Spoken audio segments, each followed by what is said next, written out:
कि श्रीमती जी का नाम है धुंधली देवी।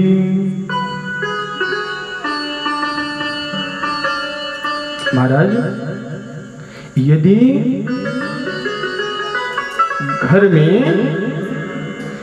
घर में श्रीमती जी ठीक ठाक मिल जाए तो सब कुछ अच्छा है। महाराज, एक बार कबीर दास जी से किसी ने प्रश्न किया। कबीर दास जी दोपहर में जो है तो चरखा बुन रहे थे।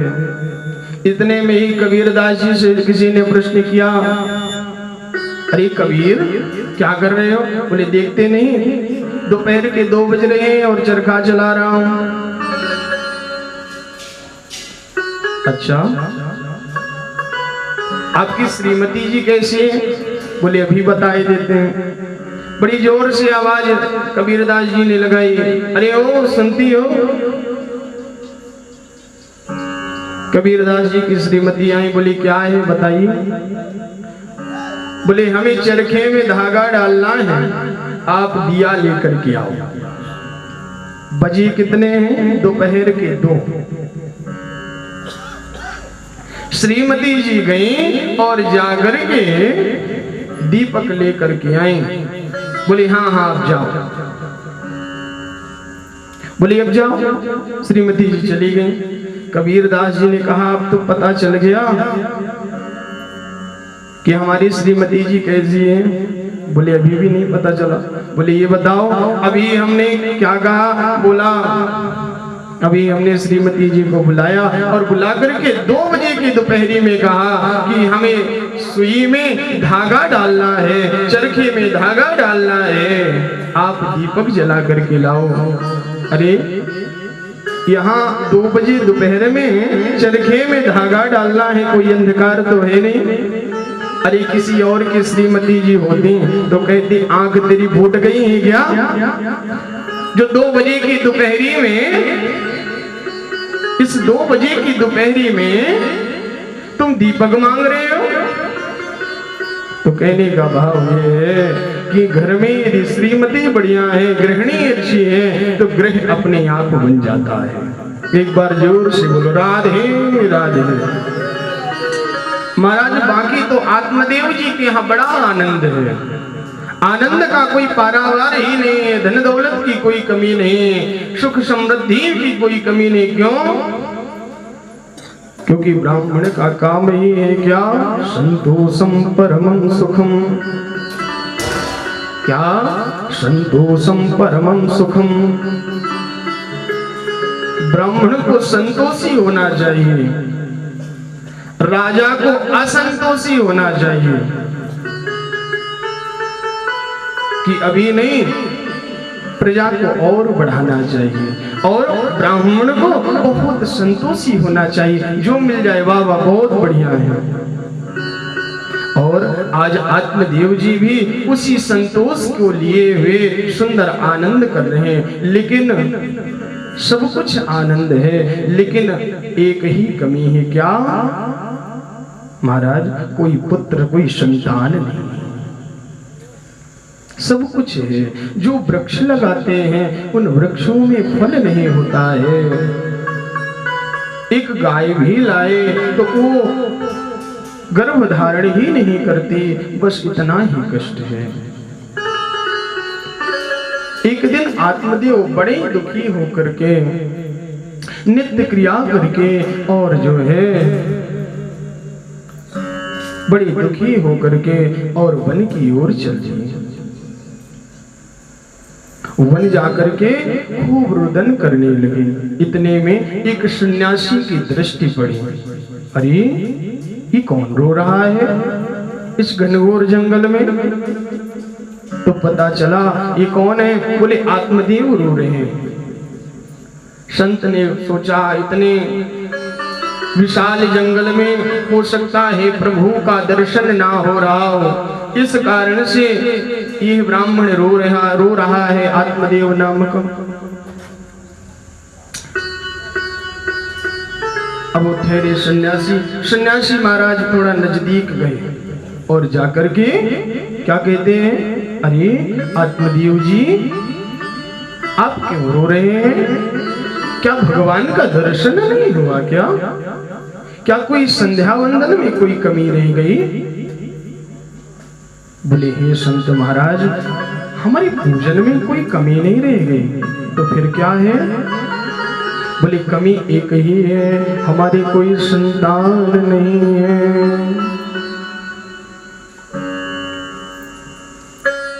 सन्यासी महाराज समझाने लगे आत्मदेव को, देखो अरे जिनके पुत्र भी होते हैं उनको कौन सा सुख प्राप्त होता है? महाराज सगर के 60,000 पुत्र थे और वो भी जल के भस्म हो गए। महाराज दशरथ के 4 पुत्र थे और उनका भी देहांत पुत्र शोक में हुआ। और आप जो है पुत्र प्राप्ति के लिए रुदन कर रहे हैं इस विवान जंगल में। आत्मदेव ने कहा, देखो महाराज, और तो सब कुछ ठीक है, ये वेदों उपनिषदों शास्त्रों की बातें करना तो हमें भी आती है, हम भी पौरोहित्य कर्म करते हैं, हमें भी ज्ञान है। अरे आप क्या जानो? आप तेरे सन्यासी जंगल में माला जप तप करने वाले। अरे जब आंगन में बच्चे किलकारियां करते हैं ना तो कितना आनंद आता है। अरे जब बालक झूमता हुआ चलता है, सुंदर पिताजी पिताजी कह करके सुंदर जो है बोलता है तो कितना आनंद आता है। सुंदर पैजनिया पहन करके जब आंगन में थिरक थिरक करके चलता है तो कितना आनंद आता है। आप जैसे सन्यासी क्या जाने, आप जैसा सन्यासी क्या जाने। बोले ऐसा है, लाओ लाओ तुम्हारे हाथ देख ले क्या है। हम ज्योतिषी भी हैं। बोले अच्छा ज्योतिषी भी हैं। आत्मदेव ने हाथ दिया। बोले और तो सब ठीक है, इस जन्म नहीं तुम्हारे 7 जन्म कोई संतान नहीं है। जो आत्मदेव ने इतना सुना तो और आत्मदेव जी और तेजी से रुदन करने लगे। संत जी घबरा गए। अरे अभी तो ये आत्मदेव नाम का ब्राह्मण अभी धीरे धीरे रुदन कर रहा था और जैसे ही हमने कहा कि 7 जन्म तक कोई संतान नहीं है तो बड़ी जोर से विलाप कर रहा है। तो संत जी ने कहा, ये ठहरो ठहरो ठहरो, इतना तेजी से रुदन क्यों कर रहे हो? तो महाराज जी, आत्मदेव जी ने बड़ी करुणामयी वाणी में बोला, अरे संत जी, अभी तो हम केवल इस जन्म के लिए रो रहे थे, लेकिन जब से आपने बताया है कि 7 जन्म तक हमारी कोई संतान नहीं है तो हमें बड़ा कष्ट हो रहा है। और संत जी, हम आपको एक और विश्वास दिलाते हैं, आपको हमारे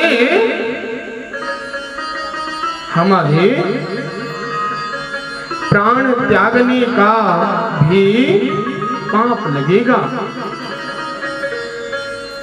अब वो दंडे जो सन्यासी जी थे बेचारे घबरा गए।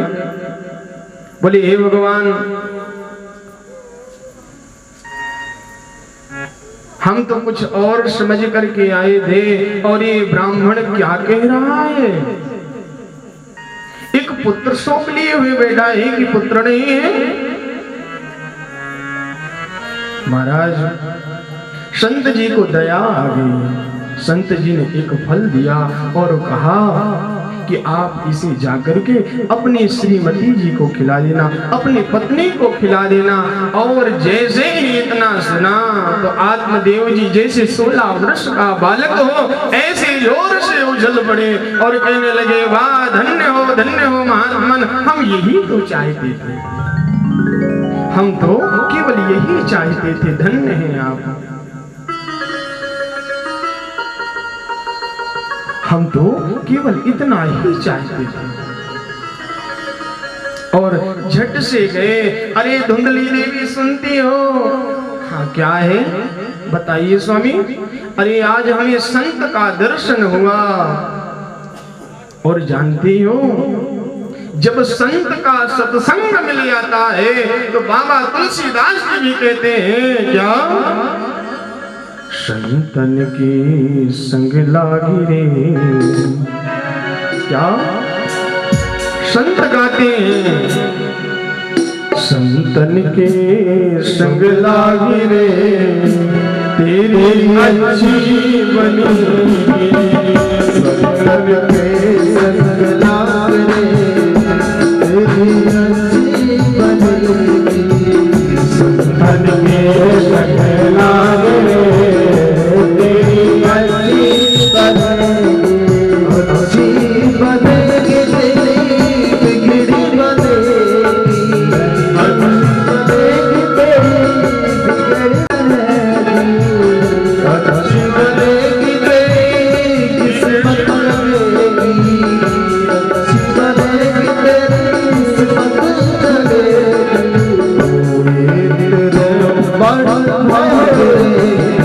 तेरी अच्छी बनेगी।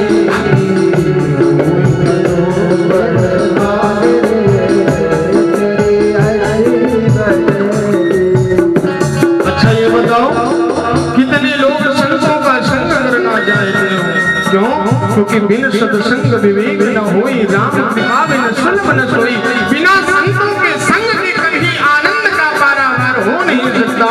बिना ठाकुर मिल नहीं सकता, वो वृंदावन का बिहारी तुम्हें मिल नहीं सकता। तो क्या संतों ने कहा, क्या करना है? संतन के संग लागी रे, तेरी अच्छी बनेगी। संतन के संग लागी रे, तेरी अच्छी बनेगी। संतन के संग लागी रे, तेरी अच्छी बनेगी। ओ संतन सत्संग कर पुण्य कमाई। संतन से पुण्य कमाई। संतन सत्संग कर पुण्य कमाई।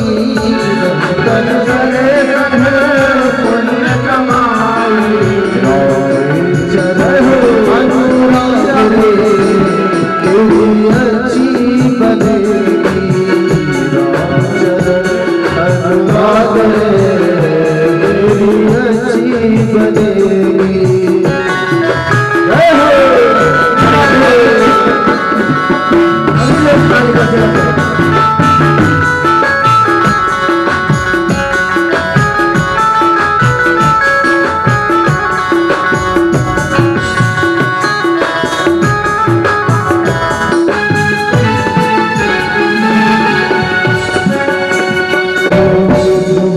बन गई प्रहलादों की बन। अच्छा ये बताओ, ध्रुव जी की भी बन गई, प्रहलाद जी की भी बन गई, पर तुम्हें कब अपना बनाना है? हाँ, ध्रुव जी की भी बनी मम्मा साहब, ध्रुव जी की भी बन गई और प्रहलाद जी की भी बन गई, पर आप सबको कब बनाना है? हाँ, कब बनाओगे? कब?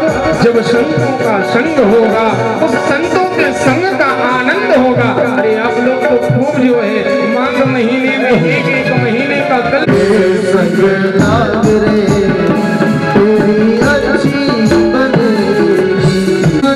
प्रहलादों की बन गई, बन गई प्रहलाद जी की बन गई। सुमिर हो लाग रे हो, तेरी अच्छी बनेगी। प्रहलाद तेरी अच्छी बनेगी। संतन के संग लाग रे, तेरी अच्छी बनेगी। संतन के संग लाग रे, तेरी अच्छी। अरे हमारे कुल्हेरी ग्राम से तो खूब जितनी माताएं हैं, हाँ, जितनी भी माताएं हैं, प्रत्येक माताएं अपने अपने घर से, प्रत्येक तो नहीं कह सकते, पर प्रत्येक घर से एक माता जरूर कह सकते हैं कि संतों का संग करने के लिए, संतों की वाणी सुनने के लिए सुंदर जो है माघ के महीने में प्रयागराज जाती है। और वहाँ खूब संतों का समागम होता है और उन्हीं संतों के समागम में आनंद लेते हुए 1 महीना इनसे पूछो कि कब बीत जाता है ये स्वयं ही नहीं जान पाते। जैसे हाथ से रेत खसक जाए ऐसे इन माताओं से, हमारी मम्मा साहब इत्यादि से हाथ से जैसे रेत खसक जाती है ऐसे ही 1 महीना कब निकल जाता है इनको पता नहीं चलता। आज आत्मदेव जी को भी संतों का संग हुआ है, संतों का आनंद प्राप्त हुआ है और आज झूमते हुए नाचते हुए धुंधली देवी से कहते हैं देखो प्रिय, अरे धुंधली सुनो,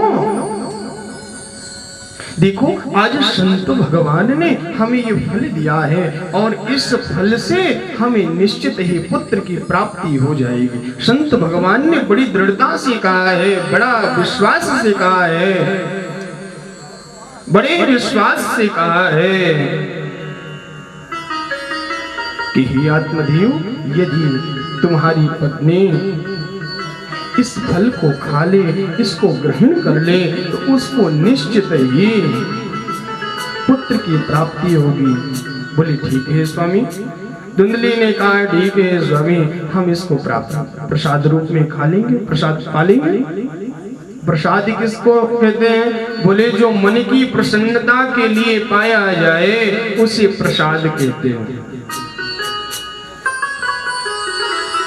आज आत्मदेव जी भी बड़े प्रसन्न होकर के देवी जी को फल देते हैं। कितने में श्रीमती जी जाने लगती हैं, धुंधली देवी कहते हैं रुकिए रुकिए।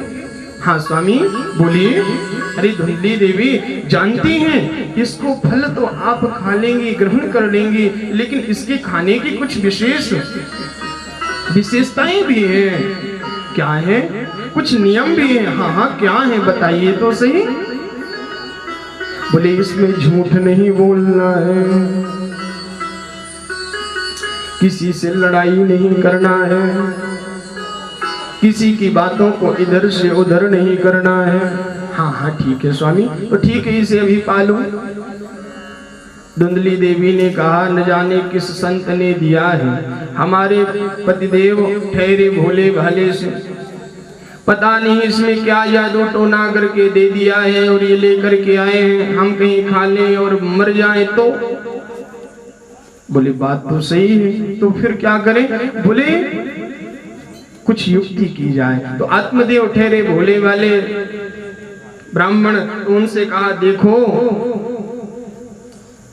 स्वामी जी अभी हम थोड़ा शुद्ध नहीं है, स्नान इत्यादि क्रिया करके सुंदर इस प्रसाद को ग्रहण करेंगे। आत्मदेव ठहरे भोले भाले बोले हाँ ठीक ठीक ठीक कहती हो। और आत्मदेव उजलते हुए आज सारे नगर में जा रहे हैं, उत्तम नगर में जा रहे हैं और सभी नगरवासियों से कह रहे हैं कि ठीक देखना, आज से ठीक 9 महीने में हमारे भी घर में बालक की किलकारियां गूंजेंगी। हमें हमारा बालक पिताजी पिताजी कह करके जो है बुलाएगा और हम दौड़ते हुए जाएंगे, उसको सुंदर गोद में उठा करके खूब प्रेम करेंगे, बड़ा आनंद होगा। ऐसा 16 वर्षीय बालक की तरह झूमते हुए सारे नगर में नाचते जा रहे हैं। इतने में धुंधली देवी ने जो है पड़ोसन के पास गई और परामर्श लेने लगी। अरे देवी जानती हो? अरे बहन हाँ हाँ क्या हुआ? अरे जानती हो आज हमारे स्वामी आत्मदेव जी जो है किसी संत के पास गए थे, संत ने जो न जाने क्या करके उसमें जादू टोना करके ये फल दे दिया है और उस संत ने कहा है कि इसको ग्रहण करने से पुत्र की प्राप्ति होती है। मान लो इसमें कहीं विष निकला और मैं मर गई तब। पड़ोसन ने कहा क्या बातें ऐसी उटपटांग करती हो, कुछ कभी कभार सही शब्द निकाला करो। और अब देवी जी परामर्श लेने लगी। बोली हाँ बात तो तुम सही कहती हो। बोले लेकिन ऐसा नहीं है, संतों की कृपा हमने सुनी है, संत साक्षात देव स्वरूप होते हैं। अब आत्मदेव की पत्नी धुंधली ने खूब कहा, बोला कहीं हम 9 महीने गर्भ में रहेंगे, हमारा उदर जब बढ़ जाएगा, पेट बढ़ जाएगा, और कहीं हमारी घर में आग लग गई तो हम कैसे भागेंगे? अरे जब पेट में बालक आ जाएगा तो हमारा भोजन कम हो जाएगा, और जब भोजन कम हो जाएगा तो मैं कमजोर हो जाऊंगी। पड़ोसन ने कहा, जा तेरा जो मन करे सो तू कर, मैं तो चली। और लेकिन एक बात कहती हूँ, इसको ग्रहण कर लेना। बोली अरे मैं तो गर्भवती हो जाऊंगी तो मेरा कामकाज कौन करेगा? तो पड़ोसन ने कहा, बहन तुम अपनी जो है ननद को बुलवा लेना। इतने में धुंधली देवी ने कहा, बस बस यही कहना बाकी रह गया था। अरे जानती हो, वो जब आती है तो पलक झपकते ही सामान दाएं बाएं कर देती है। बोलो राधे राधे। देखो इधर एक दूसरे को देखने लगे। हाँ महाराज, इतने में पड़ोसन जी चली गई, और जब पड़ोसन जी चली गई तो धुंधली देवी ने अपने बहन को बुलवाया। अब बहन भी आ गई, बहन को बताया, अरे जानती हो बहन? हाँ हाँ बताओ। अरे आज हमारे पतिदेव को संत का दर्शन हुआ, और संत ने कहा है इस फल को खाने से उत्तम पुत्र, ज्ञानी ब्रह्म ज्ञानी पुत्र पैदा होगा, जो वेद शास्त्रों को जानता होगा, जो वेद शास्त्रों का ज्ञाता होगा, जगत में विख्यात होगा। अब धुंधली देवी की बहन ने जो सुना तो उसने मन में विचार करना प्रारंभ कर दिया, कहीं इसके पुत्र सचमुच ज्ञानी हो गया, ब्रह्म ज्ञानी हो गया, जगत में विख्यात हो गया। जब जगत में पुत्र विख्यात होगा तो महाराज माता तो अपने आप विख्यात होगी। जैसे आज हमारे ब्रह्म बाबा जो है आज जगत विख्यात है, तो आज माता जी का भी बहुत बड़ा नाम है। जोर से बोलो राधे राधे। और सभी लोग कहते हैं कि धन्य है ऐसी मां जिसने ऐसे पुत्र को जन्म दिया है, जो कि जगत में सबको सब कुछ दे रहा है, सबको सब कुछ आनंद करा रहा है। धन्य है। अब आज धुंधली देवी की पत्नी ने, धुंधली देवी की जब बहन ने ये सुना तो उसने कहा कि यदि इसका पुत्र ज्ञानी होगा, ब्रह्म ज्ञानी होगा, जगत में विख्यात होगा, तो धुंधली देवी भी जगत में विख्यात हो जाएगी। अरे ये ठहरी अनपढ़ गवार धुंधली ये दिन भर लड़ाई झगड़ा करती है, ये भी जगत में विख्यात हो जाएगी तो लोग इसको बड़ा मान सम्मान देंगे। लोग जब पुत्र के चरण धो धो करके पिएंगे तो माता के भी चरण धोए जाएंगे। ये धन धान्य से तो पहले से ही परिपूर्ण है, जब इसका पुत्र भी ज्ञानी हो जाएगा, ब्रह्म ज्ञानी हो जाएगा, जगत में विख्यात हो जाएगा, तो महाराज ये भी विख्यात हो जाएगी। तो उसने एक मन में विचार किया, क्या? उसने मन में विचार किया क्यों ना ये योजना ही पलट दी जाए। तो उसने मन में विचार करके कहा, देखो बहन एक काम हो सकता है। बोले हाँ हाँ बोलो। अरे तुम्हारे भी संतान नहीं है, और तुम्हारे जो घर में गाय बंधी हुई है उसने भी किसी बछड़ा और बछड़ी को जन्म नहीं दिया है, तो क्यों ना इस संत के प्रसादी से, इस प्रसाद से उन संतों का जो तेज है, पुंज है, जो ये प्रसाद है, उसका महत्व भी पता चल जाएगा कि सचमुच में वो ब्रह्मज्ञानी थे कि नहीं थे। और इतना कह करके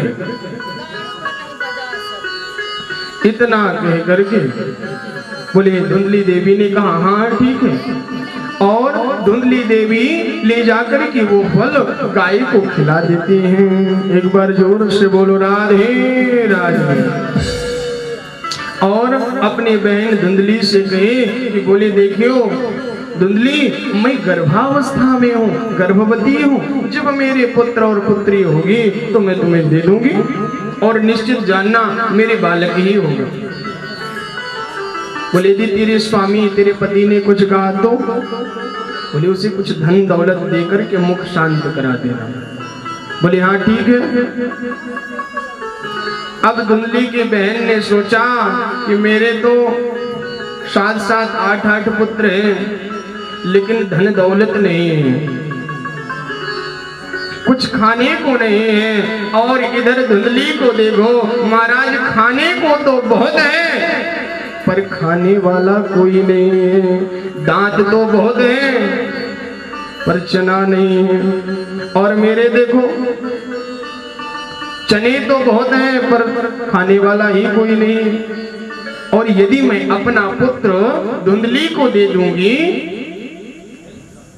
तो इसकी जो धन दौलत होगी वो मेरी हो जाएगी। और इतना सुन करके महाराज धुंधली देवी जी चली गई और उनकी बहन भी चली गई। जब व्यक्ति किसी दूसरों से अत्यधिक परामर्श लेता है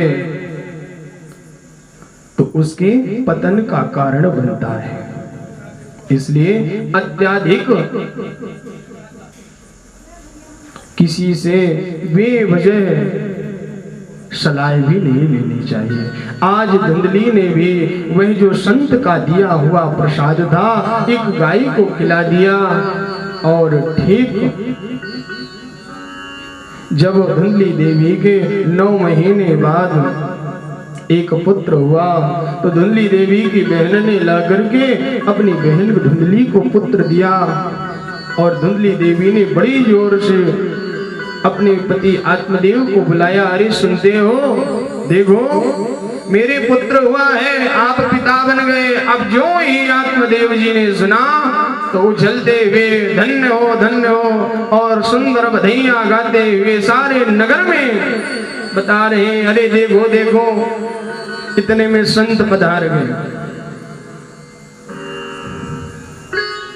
अब आत्मदेव जी पुत्र को लेकर के संत के पास जाते हैं, और जैसे ही संत भगवान ने देखा अरे ये तो ब्रह्मघाती कुलघाती बड़ा अत्याचारी बालक उत्पन्न हुआ है। इसने तो संत का, इसकी पत्नी ने अपने पति से ही विश्वासघात किया है और किसी ने नहीं। संत ने कहा देखो आत्मदेव, ये पुत्र तो बहुत बढ़िया है पर जाकर के थोड़ा गौशाला में देखो, तुम्हारी गाय ने भी एक बालक को जन्म दिया है। और आत्मदेव अपने बालक को लिए हुए दौड़ते हुए हर्षोल्लास के साथ जैसे ही गौशाला में गए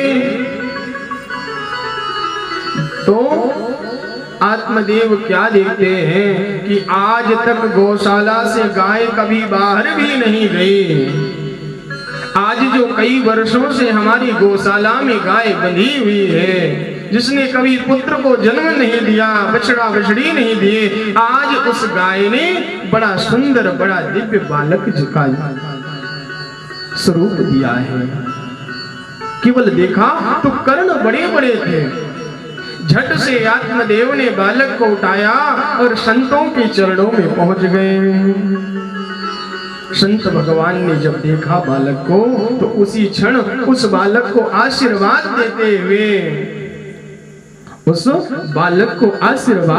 हुए कहा ये बड़ा ज्ञानी होगा, जगत विख्यात होगा, और इसके कर्ण बड़े होने के कारण इसका नाम गोकर्ण होगा। बोलो गोकर्ण भगवान की। महाराज इतने ज्ञानी है गोकर्ण जी, सने सने करके बढ़ने लगे। संतों का आशीर्वाद तो था ही,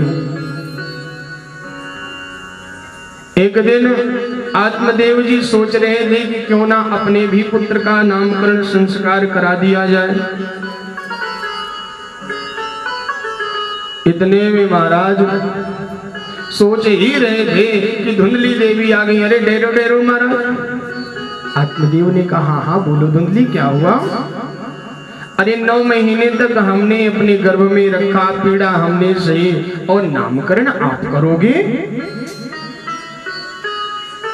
आत्मदेव भोले वाले विद्वान ब्राह्मण कहने लगे ठीक है देवी जी आप ही रख दो। बोले ठीक क्या, अरे जब हमने 9 माह गर्भ में पालन भरण पोषण किया है तो इसका नाम भी हमारे नाम से बिल्कुल मिलता जुलता हुआ होना चाहिए। बोले ठीक है तो क्या होना चाहिए। बोले हमारा नाम क्या। बोले धुंधली। तो हमारे पुत्र का नाम धुंधकारी। एक बार जोर से बोलो राधे राधे। महाराज अब जैसे ही बढ़े तो एक तो बड़ा ज्ञानी है और दूसरा बड़ा मूर्ख है। नित्य प्रतिदिन नए नए व्यसन करता है, कभी जुए इत्यादि खेलता है तो कभी शराब पीता है। एक दिन आत्मदेव जी क्या देखते हैं कि महाराज जिस जगह आत्मदेव जी जब तप किया करते थे, भजन पूजन किया करते थे, उस जगह मांस के टुकड़े डले हैं, शराब की बोतलें डली हैं। उनको देख करके बड़ा कष्ट हुआ और रुदन करने लगे, रोने लगे। एक दिन कुछ समय जब बीता तो एक दिन धुंधकारी ने आत्मदेव से पैसे मांगे। बोले पिताजी हमें पैसे दे दीजिए। बोले ठीक है दे तो दे, पर किस लिए। बोले आप दीजिए तो सही, और दोगे नहीं तो मारूंगा, बहुत पीटूंगा। बोले अच्छा। आत्मदेव रुदन करते हुए पुनः जंगल की ओर निकल पड़े।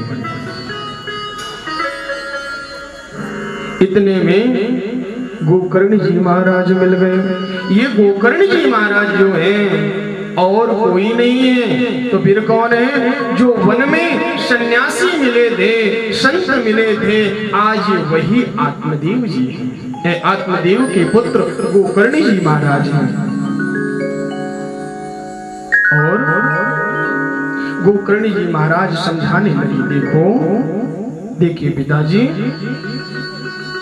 ये जो जगत है ना ये सब मिथ्या है, संसार में कोई किसी का नहीं है। अरे ये संसार में जो आया है उसको जाना पड़ेगा। ये हाड़ मांस का बना हुआ जो एक ढांचा दिख रहा है, जिससे आप प्रीत कर रहे हैं, उसमें उससे कोई आनंद नहीं है। आज कल जब आत्मदेव जी रोते हुए जंगल की ओर आए थे तो किस लिए आए थे। पुत्र के लिए। और आज जब आए हैं तो पुत्र के ही लिए आए हैं। लेकिन आए क्यों हैं। पुत्र से दुखी होकर के आए।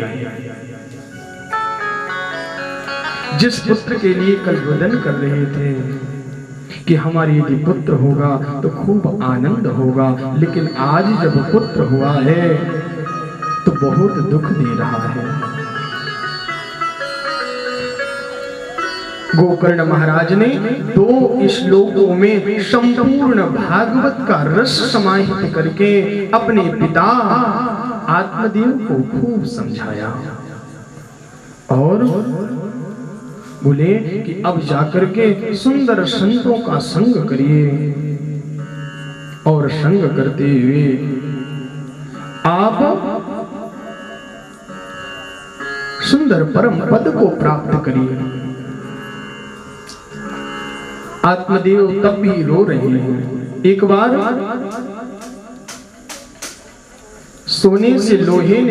लोहे से सोने ने पूछा, देखो सोना लोहा से क्या पूछता है। लोहे से सोना पूछता है, क्यों भाई? अरे जितना पीटा मुझे जाता है उतना तुम्हें भी पीटा जाता है, लेकिन मैं कम चीखता हूं और तुम ज्यादा चीखते हो, बात क्या है? अरे पीटा मुझ सोने को भी जाता है और पीटा तुम लोहे को भी जाता है, लेकिन मैं कम चीखता हूं, तुम ज्यादा चीखते हो। भाई ऐसा क्या कारण है? लोहे ने कहा, देखो सोना, जानते हो मैं ज्यादा चिल्लाता हूं, क्यों? हाँ हाँ क्यों चिल्लाते हो, यही तो पूछ रहा हूं। बोले जब तुम पिटते हो तो लोहे से सोना पीटा जाता है, माने तुम ठहरे स्वर्ण जाति के और लोहा ठहरा दूसरी जाति का। जाति दूसरी है और बिरादरी भी दूसरी है, स्वर्ण और लोहा। लेकिन जब मैं पीटा जाता हूं तो मेरी ही बिरादरी है, मैं भी लोहा और पीटने वाला भी लोहा, इसलिए मुझे ज्यादा कष्ट हो रहा है, ज्यादा कष्ट हो रहा है। व्यक्ति दूसरों के कहने से, मारने से सह जाता है, लेकिन कोई जब अपना कुछ करता है, कुछ कहता है तो बड़ा कष्ट होता है, बहुत कष्ट होता है। इसलिए मैं ज्यादा चिल्लाता हूं, ज्यादा कराहता हूं।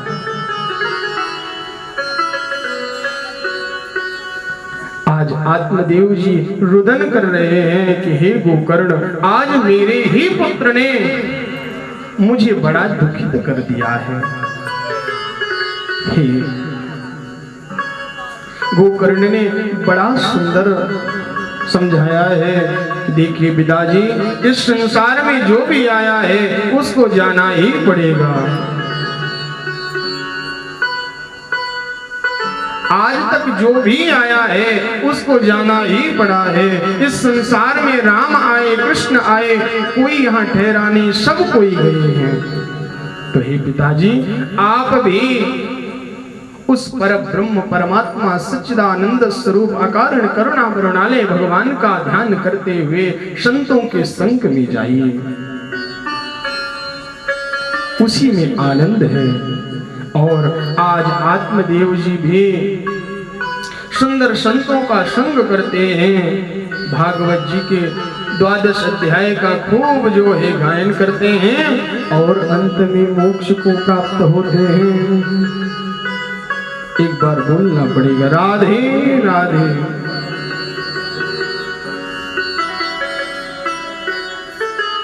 अब जब आत्मदेव जी चले गए तो गोकर्ण जी भी अब तीर्थ यात्रा के लिए चल पड़े। और तीर्थ यात्रा में जब चले गए तो इतने में माता जी के पास आज धुंधकारी गया, धुंधली देवी के पास धुंधकारी गया। बोले माता, हम जानते हैं कि पिताजी ने खूब सारा धन तुम्हारे पास छुपा करके रखा है, आज वो तुम धन निकालो।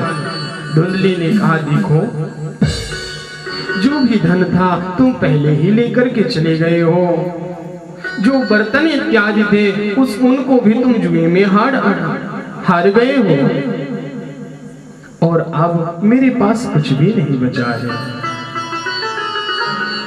और आज धुंधकारी ने धुंधली को मारना प्रारंभ कर दिया, और जब मारना प्रारंभ किया तो दुखित होकर के आज धुंधली देवी अंधकूप में जाकर के प्राण त्याग देती।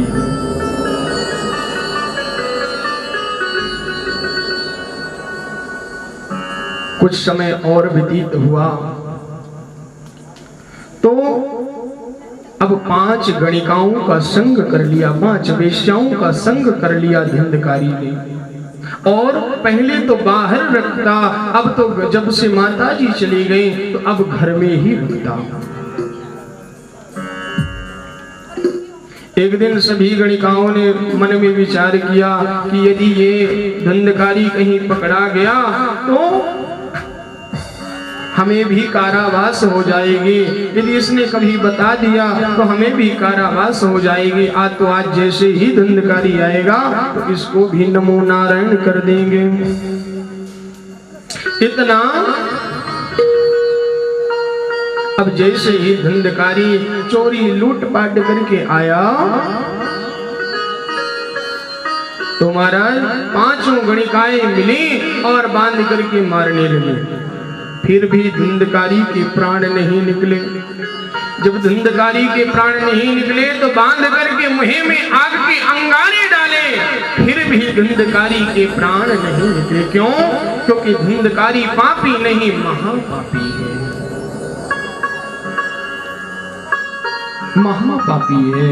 आज पिताजी भी पुत्र शोक से होकर के घर का त्याग कर दिए और आज माता ने भी पुत्र शोक में ही अंधकूप में गिर करके और प्राणों का बलिदान कर दिया, प्राणों का त्याग कर दिया। एक भ्राता था गोकर्ण, वह भी भाई से परेशान होकर के चतुर्थ धाम की यात्रा पर निकल गया।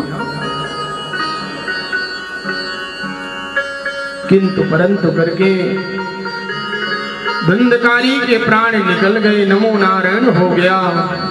इतने में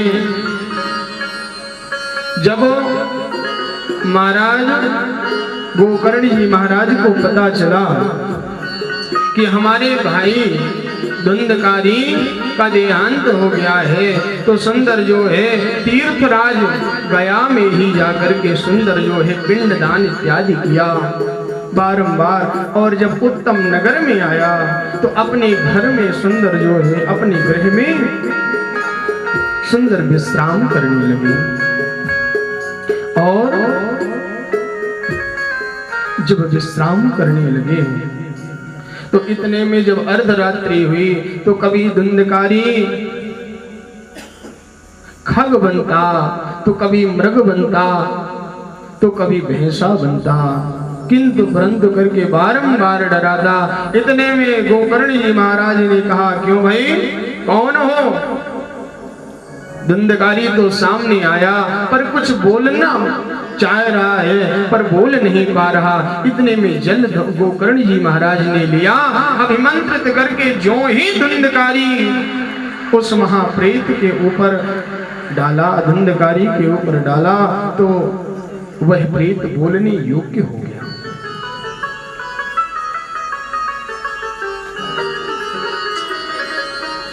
गोकर्ण जी महाराज से कहता है कि मैं तुम्हारा ही भाई धुंधकारी हूं और मैं महापापी हूं, मेरा मोक्ष नहीं हुआ है। तो गोकर्ण जी महाराज ने कहा कि नहीं, मोक्ष तो हो जाना चाहिए। बोले क्यों?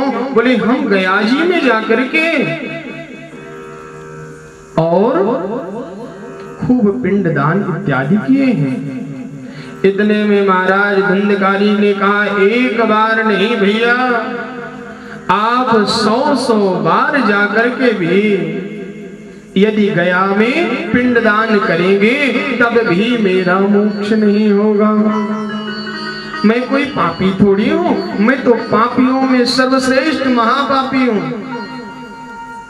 बोले ठीक है, अभी भैया तुम शांत होकर के चले जाओ, हम प्रातः कालीन कोई युक्ति करेंगे।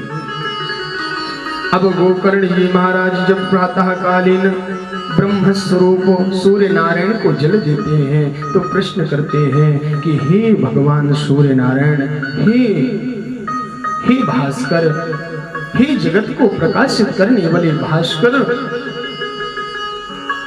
हमारा भाई धुंधकारी प्रेत योनि में चला गया है, उसका कोई उपाय बताइए।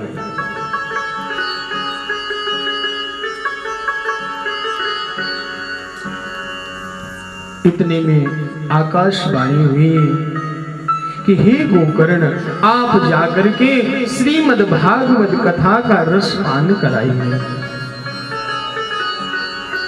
अपने भाई धुंधकारी को जो प्रेत तुल्य हो गया है उसको जाकर के श्रीमद् भागवत कथा का रसपान कराइए तो उसे मोक्ष हो जाएगा। गोकर्ण जी महाराज ने प्रणाम किया और सारे नगरवासियों को बुलाया और नगरवासियों को बुला करके सुंदर श्रीमद् भागवत कथा प्रारंभ कर दी। इतने में एक 7 गांठ का बांस बगल में रखा हुआ था, उसमें धुंधकारी जी गए, वह प्रेत गया और उसी में जाकर के बैठ गया। जब बैठ गया तो एक दिन की जैसे ही कथा पूर्ण हुई तो एक गांठ फट गई, दूसरे दिन दूसरी फटी। इस प्रकार किंतु परंतु करते हुए 7 दिन में जैसे ही 7 गांठ फटी, उस बांस से, उस 7 गांठ के बांस से एक तेज पुंज रथ में सवार हुआ निकला। गोकर्ण जी ने कहा, अरे भाई ठहरो, कौन हो? धुंधकारी ने कहा, मैं आपका ही भाई ही गोकर्ण भैया, मैं आपका ही भ्राता, आपका ही भाई धुंधकारी।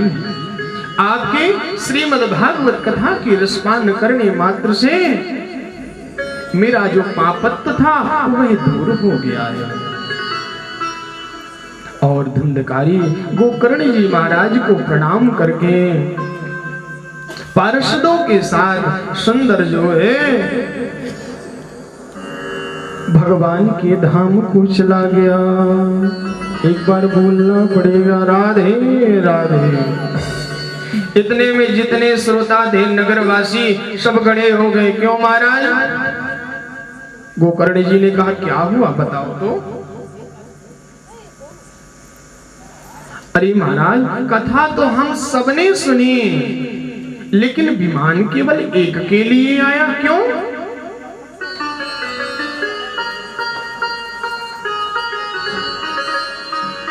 क्या? कथा तो हम सब लोगों ने श्रवण की, लेकिन विमान केवल धुंधकारी के लिए आया, ऐसा क्यों? बोली, कथा श्रवण करने मात्र से कुछ नहीं है। हमने कहा ना, राम राम सब कोई कहे, दशरथ कहे न कोई। अरे कथा श्रवण कराने वाले के लिए श्रोता को, जो वक्ता है उसके प्रति निष्ठा भाव रखना चाहिए, गुरु भाव रखना चाहिए, तभी कथा में, कथा श्रवण करने में आनंद आएगा। और जब वक्ता के प्रति, कथा कहने के वाले के प्रति आपकी निष्ठा नहीं है, तो कथा कहने वाला कितना भी अच्छा क्यों ना हो, ब्रह्म ज्ञानी ही क्यों ना हो, आपको कथा समझ में नहीं आएगी। आप सबने कथा तो श्रवण की है नगरवासियों, हे उत्तम नगर के वासियों, आप सब लोगों ने कथा तो श्रवण की, लेकिन मन अंते चित अंते नैन रहे उदास। महाराज, आप सब लोग तो बैठे यहीं पर हो, कथा भी यहीं पर सुन रहे हो, लेकिन आपका मन तो सुंदर जो है पूड़ी कचौड़ी में है कि महाराज समय ज्यादा हुआ जा रहा है, कथा कितनी कहेंगे? 7-8 बजा जा रहा है, कथा कितनी कहेंगे? मन तो उधर है, पर कोई बात नहीं, थोड़ा सा समय और लेंगे। एक बार जोर से बोलना पड़ेगा, राधे राधे। महाराज, नगरवासियों को गोकर्ण जी ने समझाया कि देखो, हम पुनः श्रीमद् भागवत कथा का रसपान पुनः कराएंगे, अभी आप लोग अपने अपने घर को जाइए। थोड़ा समय व्यतीत हुआ, उसके पश्चात पुनः श्रीमद् भागवत कथा का आयोजन रखा गया। सभी नगरवासी एकजुट हुए, सभी ने कथा श्रवण की और 7वें दिन प्रत्येक व्यक्ति के लिए विमान आया।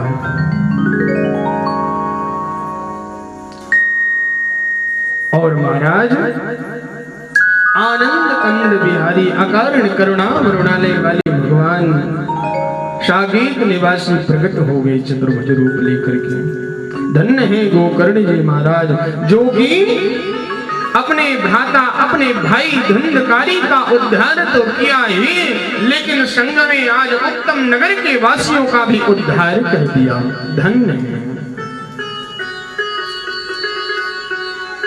मान लो भगवान अपना विमान लेकर के आप लोगों के पास सामने आ जाएं, तो कितने जाने को तैयार हो जाओगे? जरा हाथ उठाओ। बस एक दो जाएंगे, बाकी तो कह देंगे कि भाई अभी हमको थोड़ा काम है, आपको रुकना हो तो रुको, नहीं जाओ। जोर से बोलना पड़ेगा, राधे राधे।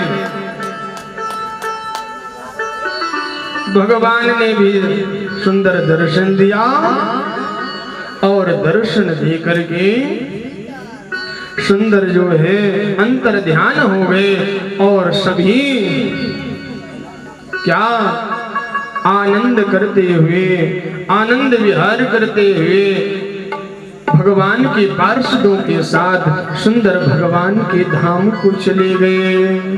और इतने में ही जैसे ही शरद कुमारों ने जयकारा लगाई कि बोलो गोविंद भगवान की जय, उसी समय राधा रानी की कृपा में सुंदर भक्ति माता झूमती हुई नाचती हुई सुंदर जो है संकीर्तन करने लगी। क्या?